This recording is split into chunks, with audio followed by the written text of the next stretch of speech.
Primidos in 2017, which said there was not a causal association between the drug and malformations.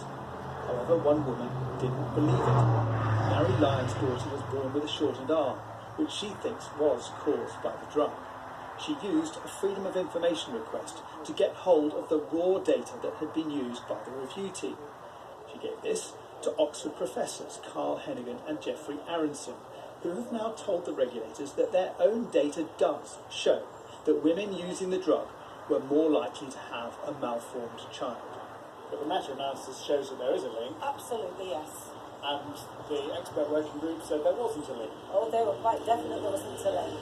So and again, this is what came out today. It's a complete contradiction with the same data. Yes, and this is what came out today, from all the experts, really. How on earth could they come to that conclusion? The study done by the expert working group back in 2017 was supposed to be the definitive analysis that would end all questions about Primidos. But what professors are saying here at Oxford University is that either it was done wrong or that they did do the meta-analysis but decided not to include it. Because if they had, they would have had to change their conclusion. Meta-analysis is where you pool all the data collected from various studies. And academics here are baffled because they say that there is evidence in the expert review that they had done this.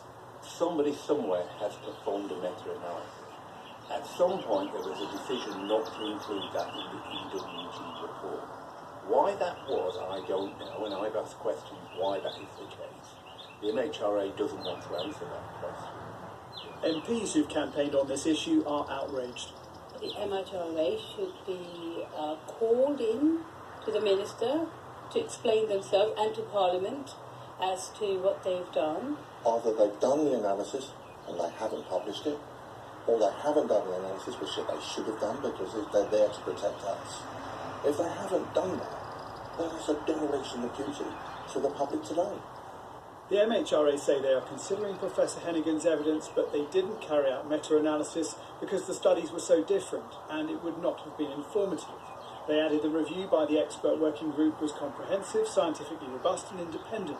Based on the totality of the data, the review concluded the available scientific evidence did not support a causal association between the use of Primidos during early pregnancy and birth defects or miscarriage. The manufacturer of Primidos, Shearing, now owned by Bayer, has always denied that there is a link between the drug and malformations. Jason Farrell, Sky News. Imagine being on board a plane that despite the pilots doing everything right, they were unable to take back control of the aircraft from its computer.